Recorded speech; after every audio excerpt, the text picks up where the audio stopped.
This episode is brought to you by Shopify. Upgrade your business with Shopify, home of the #1 checkout on the planet. Shop Pay boosts conversions up to 50%, meaning fewer carts going abandoned and more sales going cha-ching. So if you're into growing your business, get a commerce platform that's ready to sell wherever your customers are. Visit shopify.com to upgrade your selling today. Well, one of the guys who has become a really good friend in the last couple of years is Mark Matson. Mark is a financial genius. He's built an incredible company. He has a new book out called Experiencing the American Dream. And he has a new center that he's built in Arizona about the American Dream experience. And it is an amazing new facility and training center. And Mark, so appreciative of all you do to make America great. Thanks for joining. Oh, thanks, Steve. It's great to be with you. So tell us, first of all, about a little bit about your life, because we love to bring successful people on the show, Mark, because everyone wants to be successful. Everyone wants to make a difference in their life. Tell us about your story, because it's amazing. It's another one of these stories of, building up something out of nothing and building something great. And that's what makes America great. Yeah, it sure does. Thanks, Steve. Yeah. We came from the hollers in West Virginia. My grandfather was a coal miner and worked in the chemical factories and pretty downtrodden, lived in a shack by the railroad. And, my dad finally got us out of there when I was about 5 years old when we went to Cincinnati, Ohio. Uh-huh. But my dad always told me, one of the greatest joys in life is to be an entrepreneur and serve other people. And, my grandfather, I had a really great looking at the American dream. I had two very different models. My grandfather believed that money was evil. He believed that anyone that had money stole it. He was very entitled. He was very much had a victim mentality. Yep. And my dad, on the other hand, believed this was one of the not just one of, but the greatest country in the world. And that with all the freedoms, if you worked hard and helped enough people, you would have your American dream. And then I went to work as a financial advisor in 1986, right out of college, and then found out that was not the world I thought it was. There were a lot of bullies, a lot of unethical behavior, a lot of brokerage firms hurting investors, and that's why I started my money management company in 1991. And so where'd you go to college? I went to Miami University in Oxford. I got a degree in account. Yeah. And then, got a degree. and then you are now in Arizona. Where did you grow your business? I started the business in 1991 in Cincinnati. Okay. And I only had two marketing. You get a kick out of this. I only had two marketing tools. I had an overhead projector and a yellow legal pad, and that was it. Those were your office supplies, right? By the way, I remember those old, those overhead projectors. When I got started, I think I'm probably a little bit older than you are, but in the mid '80s and early '90s, when I used to give my presentation, I'd have those transparencies and I'd put them on the overhead projector, and that's the way you would provide visuals to people. But boy, have times changed. Well, what would you say are some of the seminal because you give a lot of advice in your book, Experiencing the American Dream by Mark Matson. What do you tell young people? I have two kids that are in their early 20s trying to figure out what to do with their life, Mark. And, they're trying to figure out what's my next move. What advice do you give young people just out of college, or maybe somebody who's really just getting their career started? Yeah, that really resonates with me because I have 8 kids and all the way up from 30 down to 9 years old. So and we're not even Catholic, Steve. I tell my kids, I said, look, the American dream is a mindset. It's a screen by the way that you see the world. And in that viewing of the world, you see yourself as a couple of basic ideas. Number one is that nobody owes you anything, that you can only expect things in life if you work hard and serve other people. And that in America, is full of opportunity if you're willing to work hard and start at the bottom. Everybody these days wants to start making, $500,000 a year and be the CEO. That's just not the way the real world works. Mm-hmm. But if you'll go to work for an entrepreneur and you're the hardest working person, even if you start at the bottom, you're going to get noticed. You're going to get promotions. You're going to get opportunities. Yep. If you learn, if you work hard, if you find good mentors, good coaches. Yes. And you got to hustle while other people are at home on watching Netflix or playing Nintendo. I probably just dated myself.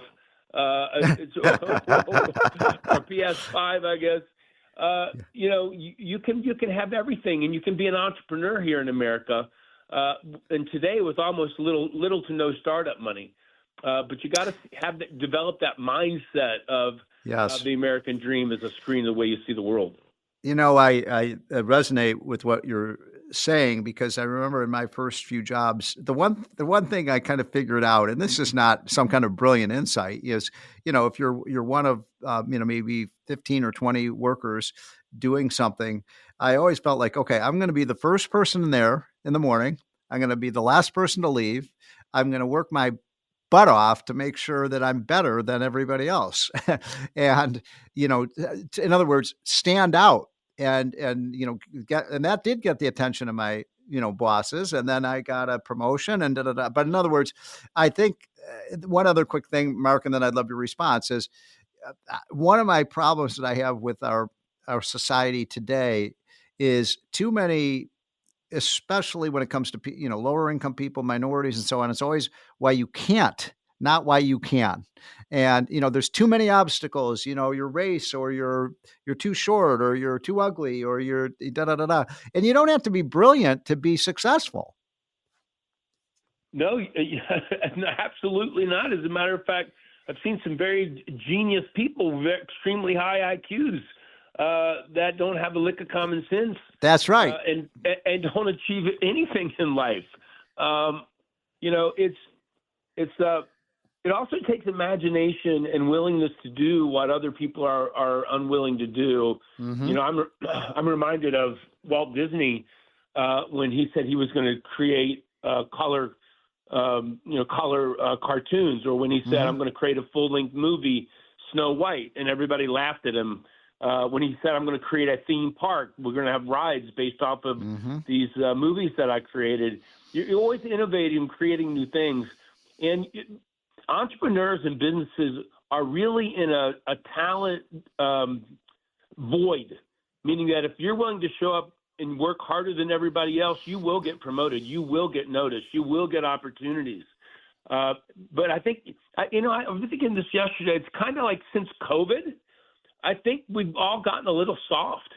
Yeah. A little lazy, a little lackadaisical, a little lack of urgency. And I think this president, I think Trump and this whole way of looking at the economy and free markets, I suspect that they're going to have a greater robust economy for young people with more opportunities.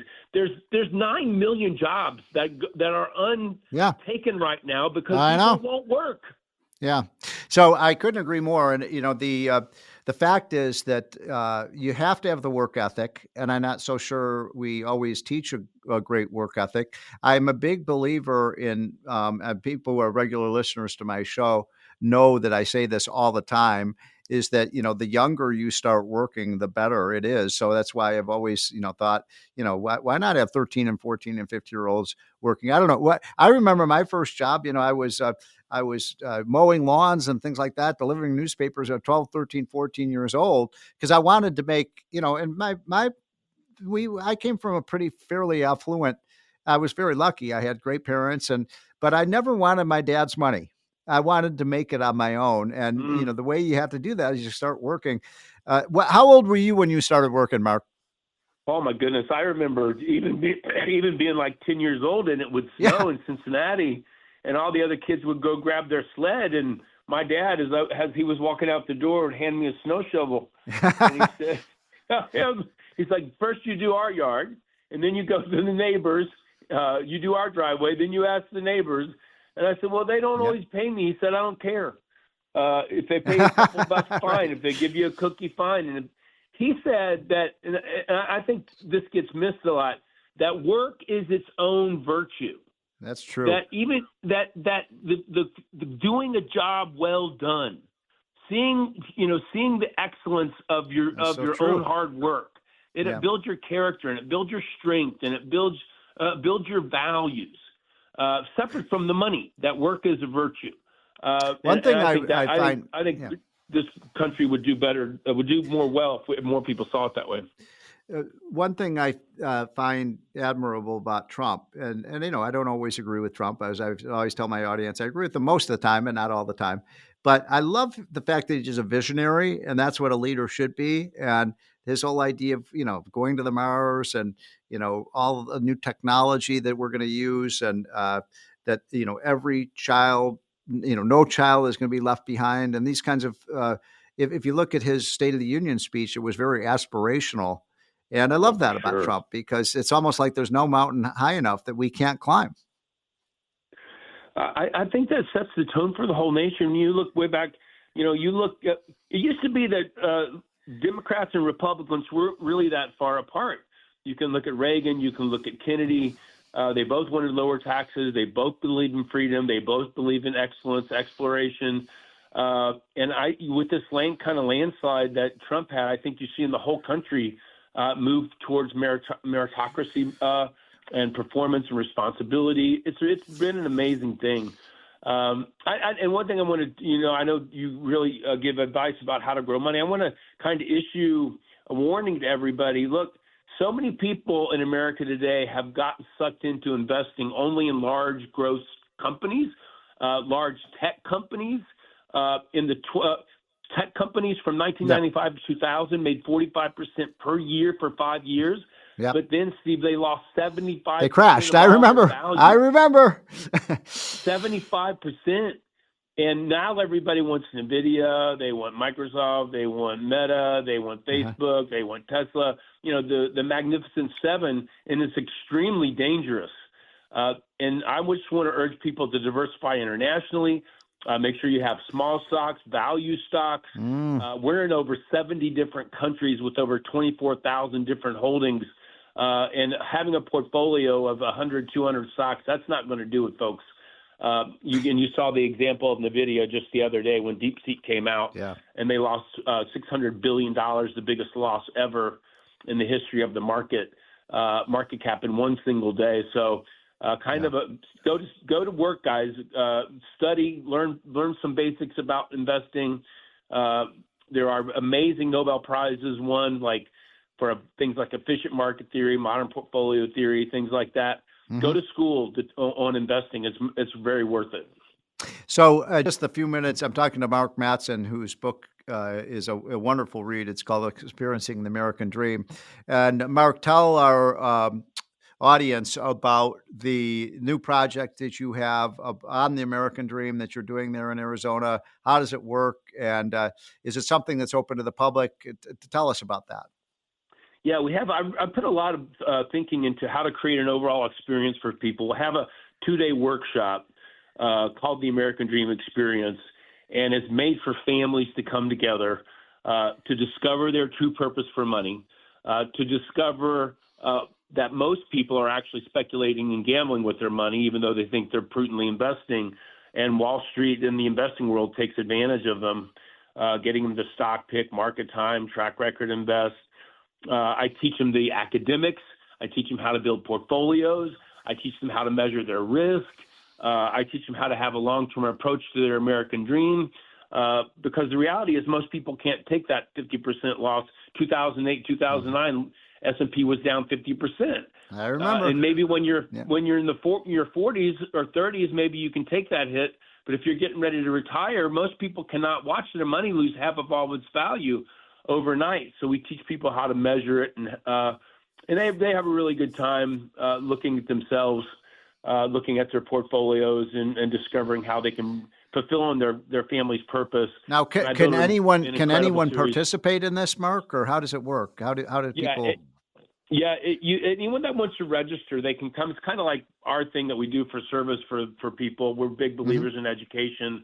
But our website, matsonmoney.com, You can learn more about it there. We have videos about it. We have people that have taken it, what they've gotten out of it, testimonials. And Mark, how much does it cost? It's actually free.